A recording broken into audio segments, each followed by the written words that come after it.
ನಾವು ರಮೇಶ್ ಅಂತ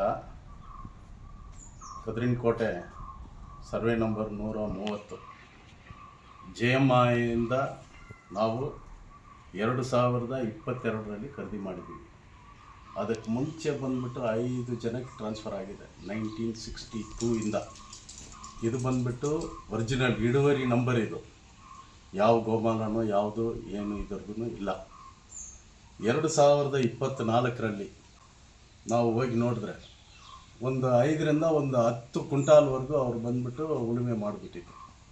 ಯಾರಪ್ಪ ಈ ಜಮೀನಲ್ಲಿ ಉಳುಮೆ ಮಾಡಿರೋದು ಅಂತ ನಾವು ಹೋಗಿ ಕೇಳಿದ್ವಿ. ಕದ್ರಿನಕೋಟೆಯವರು ಅಂತ ವೆಂಕಟೇಶಪ್ಪ ಅಂತ ಅವ್ರ ಹೆಸರು ಹೇಳಿದ್ರು. ನಾವು BML ನಗರ್ BML ಪೊಲೀಸ್ ಸ್ಟೇಷನಲ್ಲಿ ಕಂಪ್ಲೇಂಟ್ ಕೊಟ್ಟಿದ್ವಿ. ಕಂಪ್ಲೇಂಟ್ ಕೊಟ್ಟಿದ್ದ ತಕ್ಷಣ ಅವ್ರನ್ನೆಲ್ಲ ಕರೆಸಿದ್ರು ಪೊಲೀಸ್ ಸ್ಟೇಷನ್ಗೆ. ಕರೆದಿದ್ದ ತಕ್ಷಣ ಎಲ್ಲ ಬಂದು ಊರವರೆಲ್ಲ ಸೇರಿಕೊಂಡು ಅವ್ರ ಜೊತೆಯಲ್ಲಿ ಬಂದು ಏನೋ ಬಡವರು ಏನೋ ಮಾಡ್ಕೊಳ್ತಾ ಇದ್ದಾರೆ, ಏನೋ ಒಂದು ಸಹಾಯ ಮಾಡಿ ಅಂತ ಹೇಳಿದ್ರು. ನಾವು ಅದೇ ವರ್ಗಕ್ಕೆ ಸೇರಿರೋದ್ರಿಂದ ಅವ್ರಿಗೇನೋ ಒಂದು ಸಹಾಯ ಆಗಲಿ ಅಂತ 1,80,000 ರೂಪಾಯಿ ಚೆಕ್ ಮೂಲಕ ನೀಡಿರುತ್ತೇವೆ.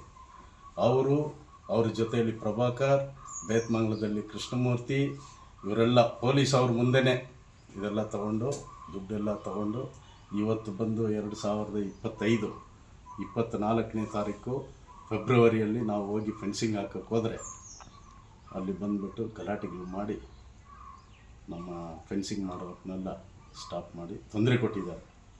ಇನ್ನು ಮುಂದೆ ಇದು ಯಾವ ಗೋಮಾಲನೂ ಇಲ್ಲ. ನಾವು ಸ್ವಂತವಾಗಿ ಪಕ್ಕಾ ಡಾಕ್ಯುಮೆಂಟ್ ಇರೋದು 130 ಸರ್ವೆ ನಂಬರ್. ಅವರು ಸುಮ್ಮನೆ ಪ್ರೆಸ್ ಇವರಿಗೆಲ್ಲ ಇದು ಕೊಟ್ಟು ಅದು ಏನೇ ಕಾನೂನು ರೀತಿಯಲ್ಲಿ ಏನೇ ಇದ್ರೂ ಅವ್ರು ಫೈಟ್ ಮಾಡಿ ಕೋರ್ಟಲ್ಲಿ ಹೋಗಿದ್ರು ಹೋಗಲಿ, ನಮ್ಮದು ಏನು ತಕರಾರಿಲ್ಲ. ನಮ್ಮ ಪ್ರಕಾರ ನಮ್ಮ ಜಮೀನು ಕರೆಕ್ಟಾಗಿದ್ದೀವಿ, ದಾಖಲೆ ಪ್ರಕಾರ ನಾವು ಕರೆಕ್ಟಾಗಿದ್ದೀವಿ.